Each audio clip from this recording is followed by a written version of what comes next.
Israel और Iran के दरमियान जो इसराइल ने एक unprovoked war of aggression Iran के ख़िलाफ़ शुरू कर रखी है और चौथा जंग जिसका ख़त्म हो चुका है 16 तारीख को, इसका इख्तिताम किस तरह से होगा, क्योंकि दोनों मुल्कों की, ईरान की और इसराइल की, इससे बड़ी कॉन्ट्रडिक्टरी और मतज़ाद किस्म की एक्सपेक्टेशंस हैं और दोनों की निगाहें जो हैं वो अमेरिका के सदर डोनाल्ड ट्रंप की तरफ हैं।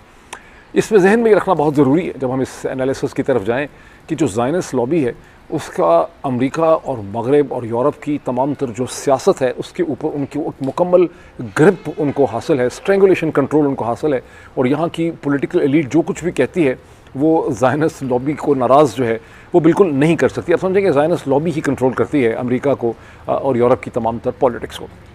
लेकिन अब वापस आते हैं हम जनरल आसिम मुनीर साहब की तरफ कि जनरल आसिम मुनीर साहब जो हैं वो कहाँ हैं, जिनके हवाले से टाइम्स ऑफ इंडिया की स्टोरी भी है कि भी जनरल आसिम मुनीर कहाँ चले गए।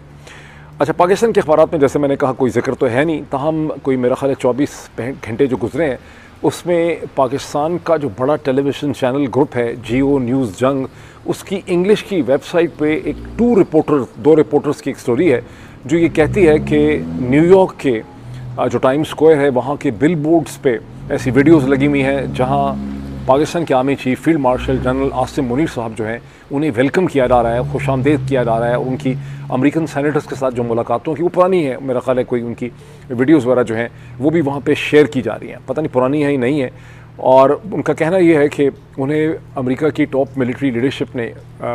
यहाँ वाशिंगटन में अमेरिका में उन्हें इनवाइट किया है और जनरल आसिम मुनीर यहाँ पर 1 हफ़्ते तक रहेंगे। जैसे कि मैंने पिछले वीडियो में आपसे कहा था कि ग़ालिबन 18 जून को पाकिस्तान की एम्बेसी के अंदर पाकिस्तानी जो कम्युनिटी है अमेरिकन, उसके साथ भी उनकी एक मुलाकात जो है वो स्केड्यूल की गई है।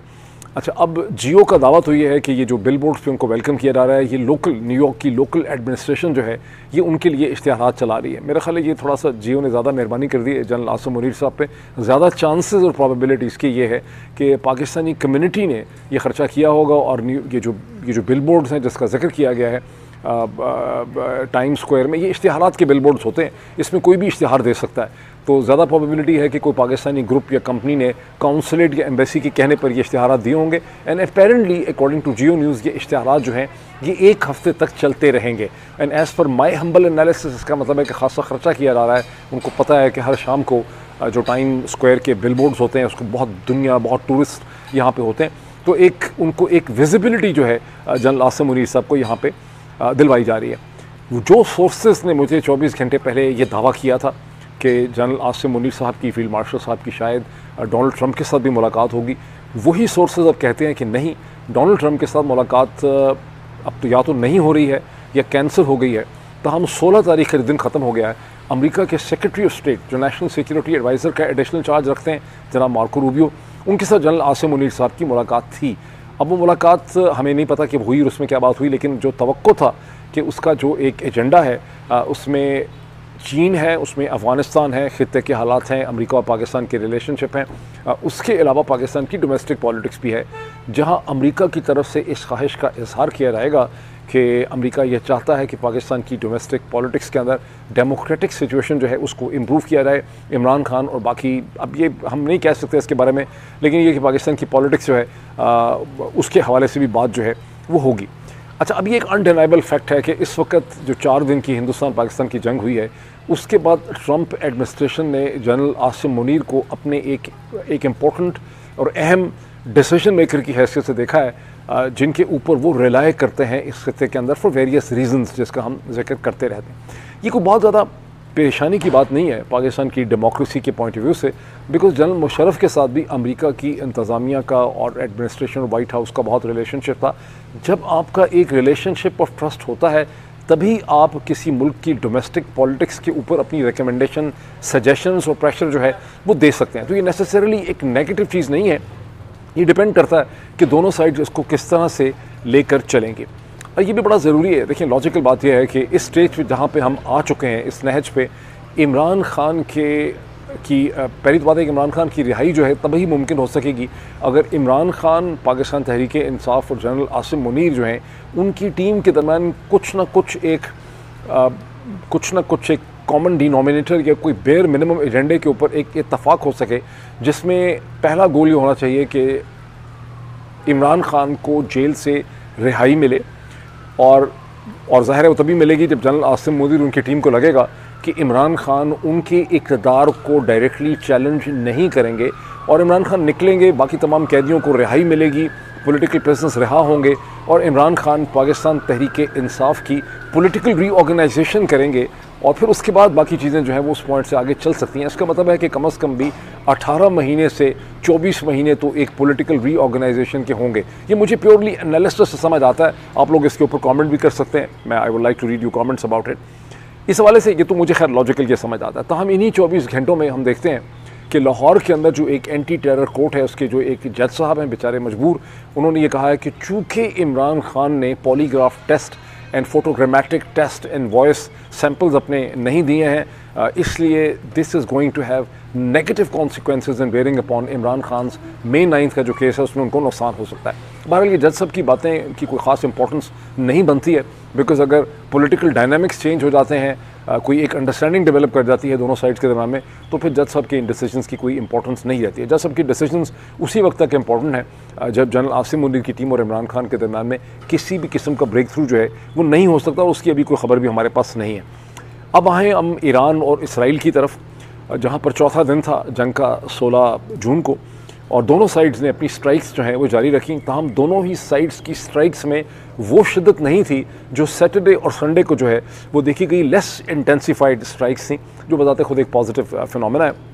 मैंने अपने एक पिछले वीलॉग में आपको ईरान का और इसराइल का और पूरे खत्ते का एक नक्शा दिखा के मैंने ये साबित करने की कोशिश की थी कि ईरान का जो जोग्राफिकल कंस्ट्रेंट है कि ये बड़ी इंटरेस्टिंग जंग है कि ये दो ऐसे मुल्कों के दरमियान में लोकलाइज जंग हो रही है। इससे कोई शक नहीं है कि अमेरिका ने बहुत सी जंगें की हैं, अमेरिका बहुत दूर है, मगरब में है, across the Atlantic, across the Pacific है, लेकिन अमेरिका ने मशरक़ वस्ती में आके अपनी बहरी बेड़ों की मदद से, जो उसके फ्लोटिंग प्लेटफॉर्म्स हैं उसकी मदद से उसने बहुत सी जंगें की हैं। लेकिन अदरवाइज़ जब जंग किसी मुल्क में होती है, जैसे हिंदुस्तान पाकिस्तान में होती है, ये पाकिस्तान अफगानिस्तान में स्क्रैमिशेस हो सकती हैं, या ईरान इराक में होती है, तो वो एक बॉर्डर शेयर करते हैं। ये दो ऐसे मुल्कों के दरमियान जंग हो रही है जो बॉर्डर बिल्कुल नहीं शेयर करते, जिनके दरमियान में कम से कम भी 1000 मील का जोग्राफियाई डिस्टेंस है। सो ईरान के और इसराइल के दरमियान में इराक भी है, सीरिया भी है, जॉर्डन भी आता है, और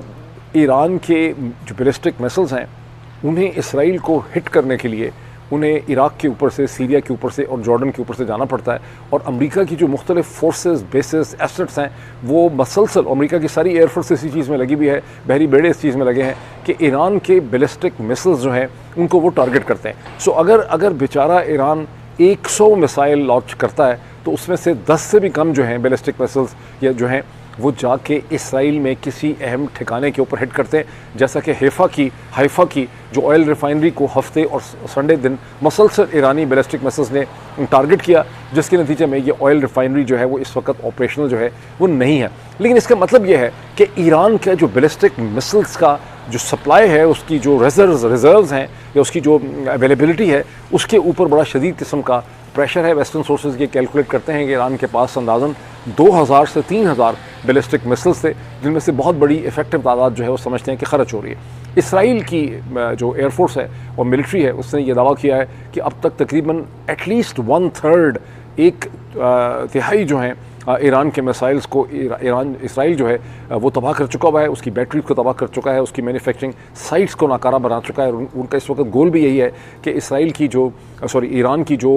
मिसाइल कैपेबिलिटी है, मिसाइल फायरिंग कैपेबिलिटी है, उसे नाकाम और नाकारा जो है वो बनाया जाए। और इसराइल के प्राइम मिनिस्टर नेतन्याहू जो हैं वो मसलसल टेलीविजन चैनल्स पे फेयर हो रहे हैं, स्टेटमेंट्स दे रहे हैं। तो उन्होंने एक स्टेटमेंट दी है कि इसराइली एयरफोर्स को ईरान की एयर स्पेस के ऊपर कंप्लीट मास्टरी हासिल हो चुकी। ये एक इंतहाई बोगस किस्म की स्टेटमेंट है, बिकॉज पहले दिन से ही 0 सेकंड से ही इसराइल को ईरान की एयर स्पेस पे मुकम्मल मास्टरी थी, और ये किसी एरियल बैटल के नतीजे में ये कोई ईरानियन एयरफोर्स और इसराइली एयरफोर्स में लड़ाई नहीं हुई। बात है कि ईरान के पास कोई एयरफोर्स है ही नहीं, बिकॉज जो लफ्ज़ सैंक्शंस है इसकी अहमियत से बहुत कम लोग जो हैं ठीक तरह समझते हैं कि तकरीबन 45 बरस से ईरान के ऊपर मसलसल टेक्नोलॉजिकल, इकोनॉमिक, फाइनेंशियल कोऑपरेशन की सैंक्शंस हैं, जिसके नतीजे में ईरान के पास बहुत पुराने अमरीकी साख्त के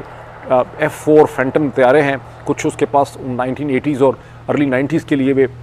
रशियन तैयारे हैं। ना उसके इकनॉमिक हालात ऐसे रहे, ना टेक्नोलॉजी के उसके ऊपर चूँकि ट्रांसफ़र थे, तो इस ईरान के ऊपर कोई भी एयरफोर्स है ही नहीं ईरान के पास। इसी वजह से इसराइली खुलम खुला ईरान की फ़ज़ा में जाके चीज़ों को, हर किस्म के टारगेट्स को निशाना जो है वो बना रहे हैं। सोमवार के दिन में इसराइली एयरफोर्स ने Iranian Islamic Republic of Iran का जो ब्रॉडकास्टिंग सिस्टम है, उनका जो टेलीविज़न चैनल है, उसको भी हमला बनाया, जबकि वहाँ पे ट्रांसमिशन इसराइल और ईरान की जंग के हवाले से हो रही थी। और इसराइल का कहना यह है कि ये प्रोपेगेंडा स्टेशंस हैं, इसलिए ये एक लेजिटिमेट वॉर का टारगेट है। और ये चैनल उस वक्त दिखा क्या रहा था कि किस तरह से इसराइल के अंदर हाइफा में ईरान ने जो फुटेज उसकी है हमले की वो दिखा रहा था, या वो दिखा रहा था कि कैसे जो सिविलियन एरियाज़ हैं ईरान में उनको किस तरह से इसराइल जो है वो टारगेट कर रहा है। अब हैफा का, जैसे मैंने आपको कहा कि सैटरडे संडे के नतीजे में वो रिफाइनरी जो है वो ऑपरेशनल नहीं है, और वहाँ पे तकरीबन 11 लोग कम अज़ कम इसराइल ऑफिशियली तौर पे कहता है कि 11 उनकी डेथ्स हुई हैं, लेकिन ज़ख्मी लोग बहुत बड़ी तादाद में हुए हैं और रिफाइनरीज जो है वो नाकारा हो चुकी हैं, वो काम नहीं कर सके। ईरान में ऑन दी अदर हैंड जो है, अगर इसराइल में टोटल लॉस ऑफ लाइफ जो है वो कि तकरीबन 30 के करीब हुआ है, 24 या 30 अब तक हुआ है, तो ईरान में तकरीबन 300 के करीब, 240 से 300 के करीब डेथ्स हो चुकी हैं, और ईरान में मतलब 800 या 1000 लोग जो हैं वो ज़ख्मी।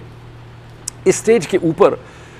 इसराइल की एक बहुत बड़ी कोशिश ये भी है कि ईरान की पॉपुलेशन जो है उसको भी एक जहनी तौर पे कंट्रोल में रखा जाए। वो मसलसल जो नेतन्याहू बात करते हैं, इसराइल बात करते हैं, उसमें यह है कि हमारा ईरान की पॉपुलेशन के साथ कोई झगड़ा नहीं है, हमारा तमाम तर झगड़ा जो है वो, वैसे साथ ये कहा जा रहा है, वैसे हमारा तमाम तर झगड़ा जो है वो उनकी लीडरशिप के साथ है। लेकिन चूँकि हाइफा पे जो हमला उनको इसराइल को खासा महंगा पड़ा है, तो उसके बाद एक स्टेटमेंट ज़रूर दी गई है इसराइल के डिफेंस मिनिस्टर, इसराइल कैट्सी उनका नाम है, उनकी तरफ से, कि तेहरान के लोगों को इसकी कीमत चुकानी पड़ेगी हैफा के हमले की। तेहरान पे हमले जो हैं वो बहुत ज़्यादा किए गए। अच्छा, अब इस स्टेज पे अगर आप इसके जो डायनामिक्स हैं सेंसेशनल, उससे हट के देखें थोड़ा सोबर तरीके से, कि ईरान और इसराइल दोनों की